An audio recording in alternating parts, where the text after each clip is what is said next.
So, does this place look like somewhere you'd actually want to live? And what about that one over here? Skyrim's full of bandits and you can find them in all kinds of spots, camps, forts and caves. If people are living in those places, you'd think they'd have the basics: food, water, maybe even a decent place to sleep and some protection, right? So that's what we're diving into today. We'll go over every marked bandit camp to figure out if you could actually survive there or just end up freezing or starving. We're going to look at all the little details, how livable these places really are. Let's get into it. Alright, so we've got 9 bandit camps marked with the campsite icon spread across the map, or well, mostly squished over on the west side, which is kind of weird when you think about it. I know most of them are Forsworn camps, so they're placed near Markarth, but still, you'd expect something on the east side. I get it, places like Dawnstar, Winterhold and Windhelm aren't exactly ideal. They're freezing and not great for camping, but what about the Rift? It's warm, full of wildlife and perfect for hunting.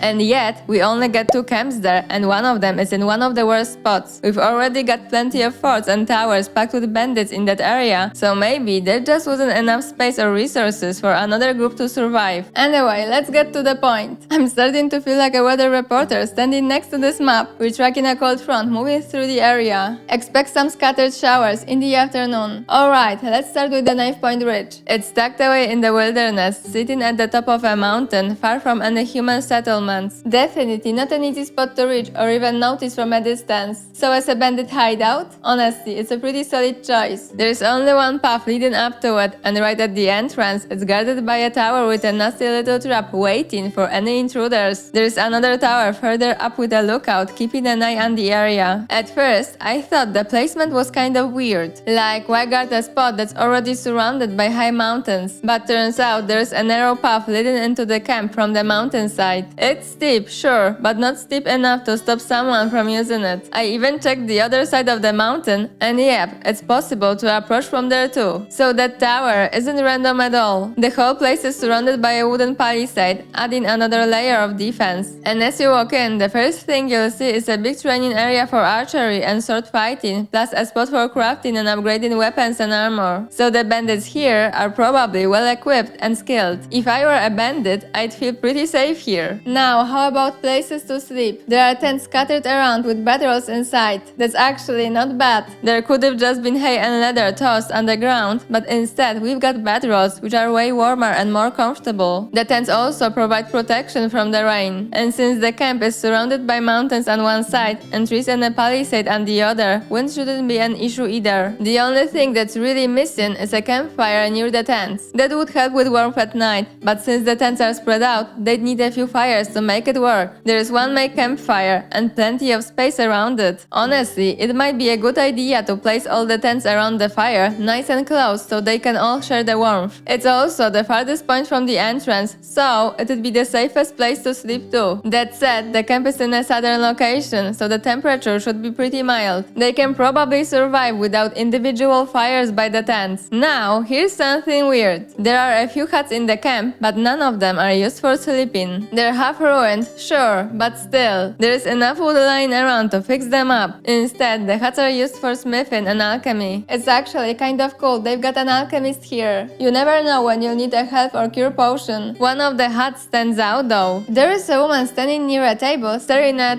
something. It looks like she's planning something. Maybe there's supposed to be a map there? You know, like in faction headquarters, where leaders have those giant maps for strategy meetings. But she's not the chief, so maybe she's just planning her drinking schedule. Who knows? Honestly, I think that hut should be turned into a kitchen. There are big tables nearby and even a cooking pot, though it doesn't look like it's ever been used. We already have a rack for drying meat in the hut. I'd set up a fire pit next to it and place the pot over it. The table could be used for meal prep. That way, we'd have 3 separate areas with clear purposes. One for cooking and eating, one for sleeping around the campfire, and one for training and combat. Makes sense, right? But with the current setup, it's not bad either. And sleeping conditions are actually pretty decent. So what about actual food? The camp is up in the mountains, so hunting means going all the way down the slope, spending hours tracking animals, and then dragging them back up. No river nearby either, so fishing's not an option. And when you look look around the camp, there is nothing. No food lying around. Not even a rabbit leg. One of the huts we talked about earlier has an empty plate and a barrel, which I bet is also empty, judging by their complete lack of supplies. There is that cooking pot I mentioned, but it's not even near the fire, so it's definitely not being used. And there is no meat roasting anywhere like you'll see in other camps. So either they're starving, or the alchemist been brewing some kind of anti-hunger potion. Now, what about water? There is no river, and the closest water source is a lake way down below. I just can't imagine bandits dragging buckets of water up a mountain every day. They were too lazy to fix the huts despite all the wood nearby, so there is no way they're hauling water for miles and then up the mountain. And yeah, I looked around the area to see if there was maybe a hidden pond or spring nearby, but nothing. What I did find was a bird's nest and a bunch of mushrooms, so maybe that's their whole diet. They go out every day, eat whatever they can find in the woods and come back to camp. That might explain why there is no food lying around. They're almost like animals grazing through the forest. Oh, and there is a small, mostly collapsed mine in the camp with the bandit chief inside. Weirdly, there are no bedrolls in there, even though it's probably warmer than being outside. What really caught my eye though was a loaf of bread just sitting on the ground, behind bars. Yeah, this little space is clearly meant for prisoners. And honestly, being a prisoner here might be better than being a bandit. At least you get something to eat. But well, looks like food alone isn't enough. So overall, I wouldn't say it's a great place to live. The defense is definitely the strongest part of this camp, but without reliable food or water, even the best fortifications won't keep you going for long. You're either starving, dehydrated, or hiking for hours just to eat. Not exactly the bandit dream life. Alright, next up we have one of the Forsworn camps. It's pretty high up on a hill, but honestly, it's a very primitive little spot, just a few tents scattered around. No palisade, no towers keeping watch, no traps. Just some sharpened stakes, which, let's be real, aren't much protection. You'd probably have to be careful if you're drunk, or you might accidentally fall and get impaled. The camp's near Rorikstead, and it's definitely not hidden at all. You can probably see smoke from the campfire if you're in Rorikstead itself. Plus, there's a clearly visible path leading right to the camp, so anyone taking a walk could easily stumble across it. Judging by the defenses, or lack of them, it's not looking great security-wise. At least they have a blacksmith, so they might be crafting some decent gear. Sleeping conditions are kind of like the last camp, tents with bedrolls, but this time they've got heat sources like campfires, fire pits, or even a forge near every tent, which is pretty awesome. Since there's no palisade or mountains to block the wind, being up on the hill must be pretty windy, so that probably explains all the fires. Some tents even have two bedrolls, which could be nice, more bodies, more warmth, or maybe annoying if your tent mate snores. I guess it depends on who you're sharing with. There is one bigger tent with a large bed that belongs to a Briarheart. Honestly, it's surprising to see an actual bed inside a tent. Must be nice compared to sleeping on the ground, especially with the wind up there. Now, what about food? I found a few supplies scattered around, but no cooking pots or meat roasting over the fire. Since Rorikstead is close by, I'm guessing they just steal their food. They probably sneak into the tavern at night, grab crops from the fields, or maybe steal goats for protein. Poor Hilda. And get this, inside Briarheart's tent, there's a shelf with a leg of goat roast and another with goat cheese. That just backs up my theory about them stealing from Rorikstead even more. Honestly, I'm not surprised. They're bandits after all. If they wanted to do normal chores, they'd live in the city, right? Well, they are forsworn, so they have their own reasons, of course. As for water, the river is nearby, but way down below, so there is no way they're hauling buckets up the hill every day. I bet they steal water from Rorikstead too. Even though the town doesn't have a well, it's a farming community, so they probably have plenty of water for their plants and animals. Maybe the townsfolk bring water up on carriages from the river up north. Near the Forsworn camp, there are some ruins too. The place is trapped pretty well and probably stays warm thanks to all the fires. No bedrolls or beds inside though, which might be surprising since indoor sleeping conditions should be better. The only bedroom here belongs to Hagraven with some hay and enchanting table. What I like is that we can find feathers on the hay, a small nice detail. So that's the whole camp. The weakest point is definitely the defense, but besides that, it's not bad at all. Mild climate, plenty of fires for warmth, and stolen food and water. Definitely a livable place. Let's keep going. Next up is the Carved Spire camp. And honestly, I love this place. It looks completely different from any other Forsworn camp. The wooden platforms and bridges with tents perched above the river. So cool, but not exactly safe. The whole setup is pretty exposed. You can easily spot it from a distance, and there is no palisade or anything guarding it. You could just stroll right in. And sure, maybe they're not worried about people, but how about nature? If there is heavy rain, this place could flood fast. Plus, the wooden logs the platforms stand on are always in contact with water. How long before they start to rot? Imagine waking up one night and your tent just collapses into the river. Not ideal. But hey, placing a camp right on the river does come with some perks. Constant access to fresh water and fish means their basic needs are totally covered. No need to wander through forests for hours hunting deer or foraging mushrooms. Just grab a rod, sit by the water, and you're good to go. And that's actually reflected in the camp. There is a rack with fish drying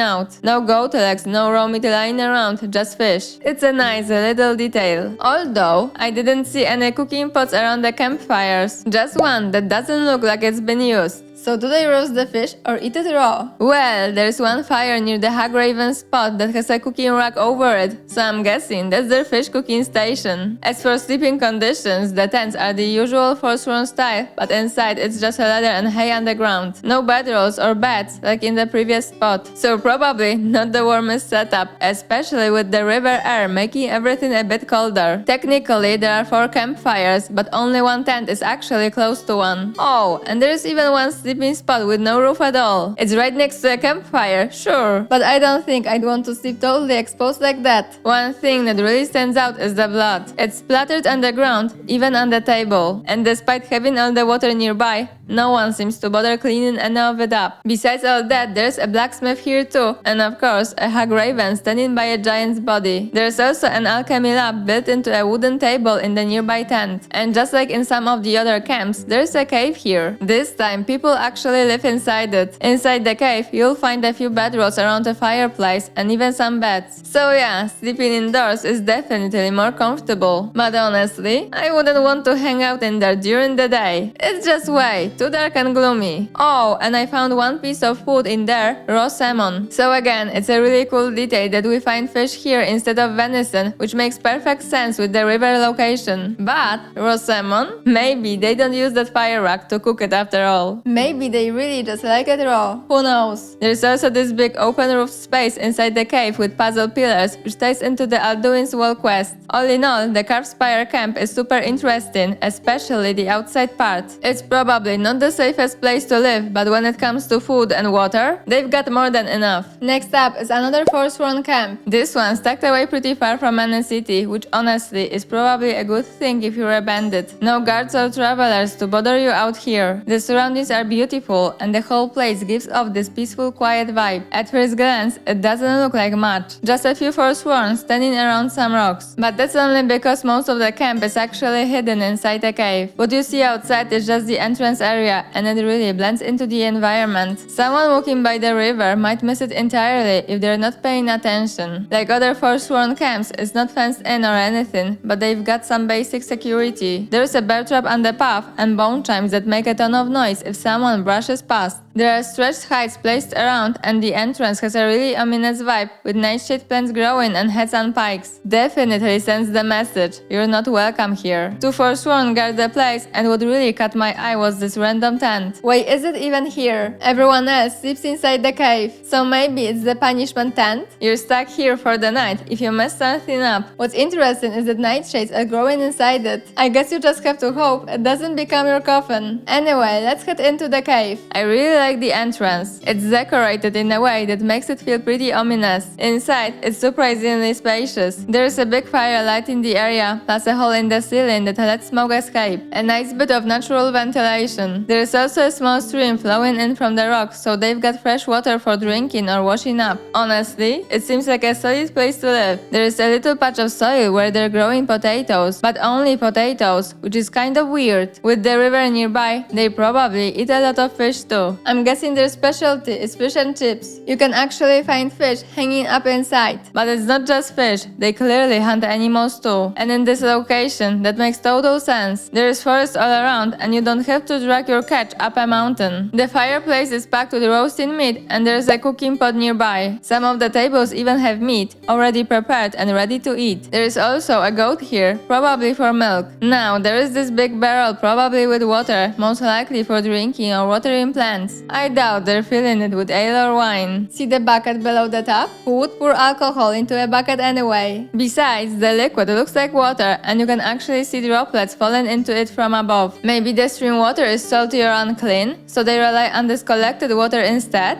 One thing that confused me a bit is the grain mill. Where are they getting wheat from? That part's a mystery, but the rest of it makes sense. There are tons of barrels and chests for storing supplies, so they seem well stocked. If anyone tried to attack the place, they could just barricade the entrance and hold out here for a long time. As for living conditions, they've got the classic forsworn tents, but being inside the cave means no wind, no rain, and it's probably pretty warm thanks to all the fire. There is one larger tent set up on the highest point with a chest inside, which probably belongs to the leader. As always, there's a blacksmith setup with all the necessary equipment. Right near the cave exit, there are weapon racks, a nice detail. It makes sense to have weapons ready by the entrance for hunting or defense. I really like this camp. It feels like its own little society. Everyone probably has a job. Someone chops wood, someone works at the forge, someone handles the goat and the potato field. There is probably a fisherman, a hunter, and with that many people, the place has decent defense too. A few more traps or even a wooden palisade outside would make it nearly perfect. Honestly, if I were a bandit, I wouldn't mind living here. You've got food, water, shelter, and decent protection. I'd say they should leave one tent empty and rent it out like an inn, because these are actually pretty great conditions for a bandit hideout. Next stop, Dragon Bridge Overlook. It's a tiny forsworn camp, just 2 tents. I like that they're set up close to the fireplace, since that should keep things warmer. But honestly, I'd rearrange them. I'd rotate the tents so their entrances face the fire. More warmth inside and less wind thanks to the mountain. With the current setup, the wind can just sweep straight into the tents. Maybe they did it so they can keep an eye on the scenery or spot danger coming, but tents are for sleeping, right? Staying warm at night should be the priority. Interestingly, only one tent has a single sleeping spot and there are 2 bandits here. So maybe the sleeping arrangements are warmer than I thought. But what about other essentials? Food and water? That's where this place really fails. Sure, there's a river nearby, but the camp is way up on top of a mountain. Going down to fill a bucket or a water skin sounds like way too much trouble. And carrying that full bucket back up? No thanks.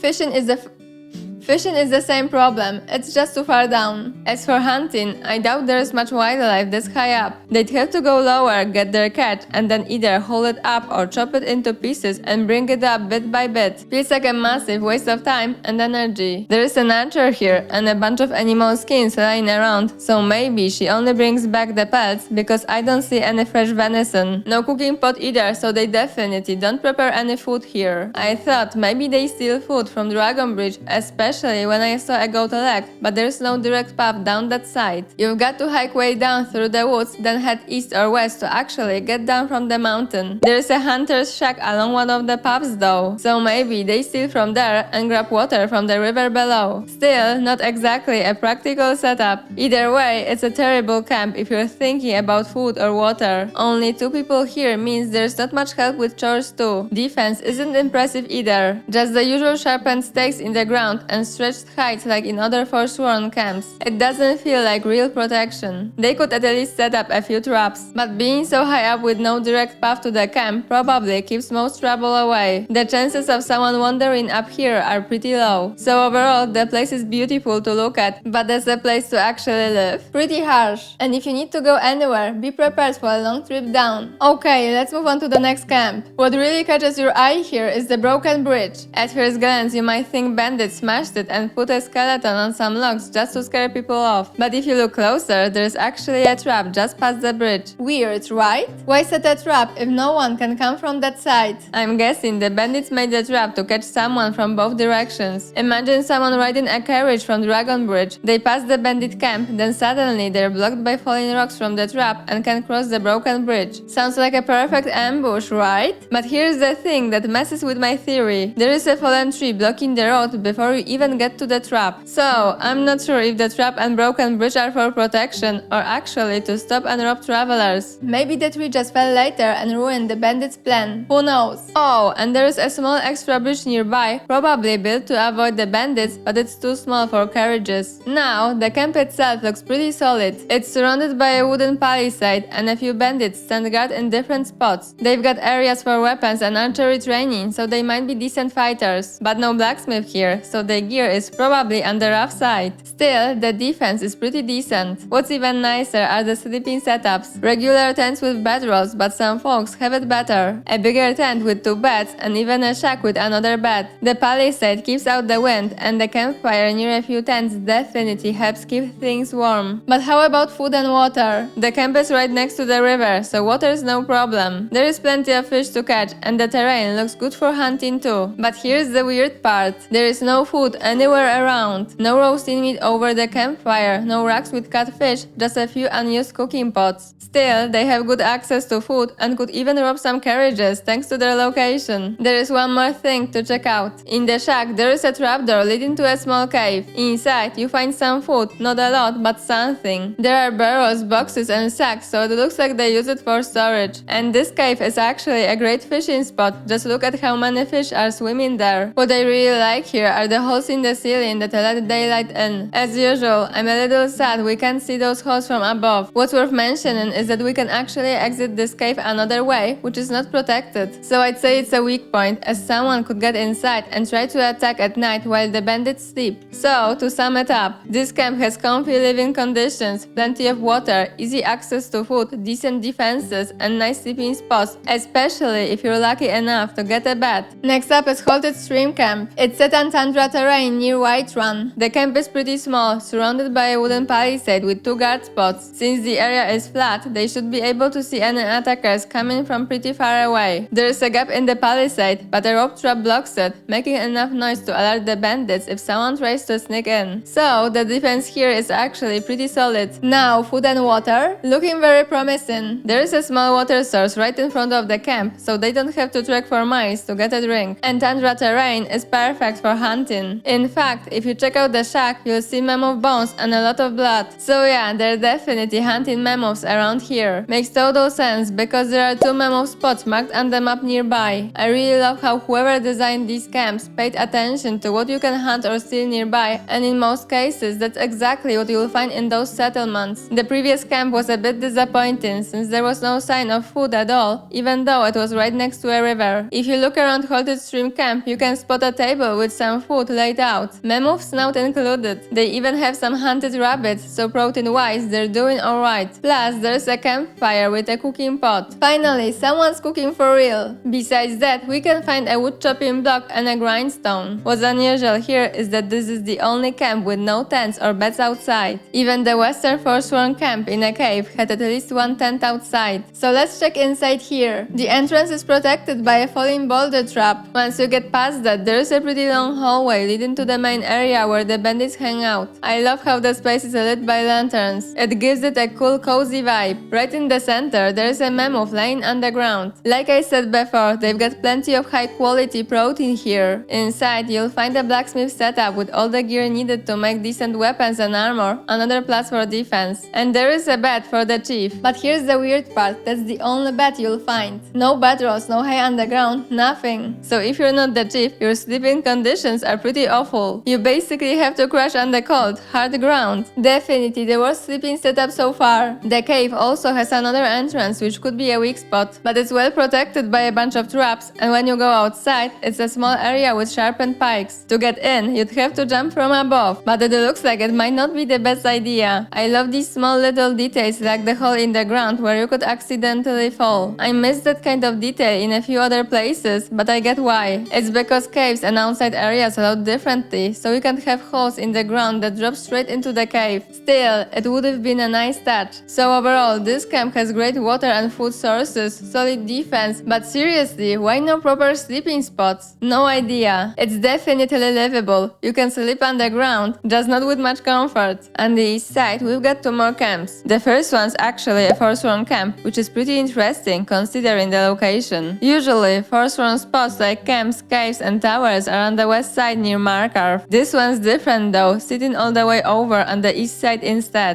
But this camp itself is terrible. Just 3 empty tents. No spots to sleep, no food, no easy water access, no campfire, nothing. It's way up in the mountains and the only way up is through a force-1 tower with a ton of stairs. I'd say the defense is decent since anyone trying to reach the camp would have to fight through the tower first, but the fact that these guys don't live together with the Forsworn in the tower probably means they're not on the best terms with them either. And right next to the camp there are stairs leading to a troll, so not exactly the safest neighborhood. This camp is definitely not good for living. And finally, we've reached the last marked bandit camp in Skyrim. And well, that's it. Just a collapsed tent and a skeleton. Honestly, who thought it was a good idea to set up camp here? It's a steep, icy mountain, freezing cold, and look, there's even an ice wolf hanging around. Definitely not the safest spot. It really doesn't feel like a place where anyone could survive for long. I mean, there's so much nice terrain around Riften, so why pick this frozen cliff? No idea what was going through someone's mind. But hey, I actually like that we can see the realistic result of a bad decision. It would have felt a bit weird to find a few tents here with people happily living their dream mountain life. Alright, so those are all the camps in Skyrim. But we still have 2 more to check out on Solstheim. The first one actually isn't bandits, nor to live here. It's really small and simple, but they've got plenty of hunted animals and fish thanks to a great fishing spot nearby. What I like is that we can find Horker stew and Horker loaf, since there are many Horkers along the coast. Not sure about their freshwater situation though, since the seawater is way too salty. Maybe they get water from the nearby lake? They have regular tents with hay and leather bedding, but it's nice that each tent is close to a fire. That probably helps a lot with the cold. Now, the other camp belongs to pirates. It's located on a tiny snow-covered island, so definitely not the best place to live. It's freezing, and every time they want to go anywhere, they have to use a boat. What really caught my eye were these 2 pots. Maybe they melt snow to get water, since drinking the water around the island is definitely a no-go. Inside the tents, they've got bedrolls instead of hay and leather, which is nice, but since it's right on the snowy ground, I don't think it's enough to keep them from freezing. There is some food lying around, but I was expecting to see some fish, especially since there is a fishing spot nearby, or at least some Horker meat. To me, this camp is definitely not a great place to live. I don't think anyone could survive here for long. Keeping the fire going must be a pain. They have to take the boat to the mainland, chop some wood, then go back with it. And I doubt that tiny fireplace would be enough to protect them from hypothermia. So those are all the marked bandit camps. Some of them actually have pretty great conditions. I especially like Druidic Redoubt. It probably has the best living setup out of all of them. Warm places to sleep, plenty of food and water, and the defense is pretty solid too. There are a few others that seem livable as well. I'd say one of the harshest camps to live in is probably Crowstooth's camp, Dragon Bridge Overlook, and Knife Point Ridge. They have really poor access to food and water, which are the most important things for survival. And of course the worst spot has to be Last Vigil. The pirate camp on Solstheim definitely doesn't look like a good place to live either. I wouldn't be surprised to find a few collapsed tents with skeletons there someday. What about you? Which bandit camp do you like the most? Hope you enjoyed the video. Until next time, thanks for watching.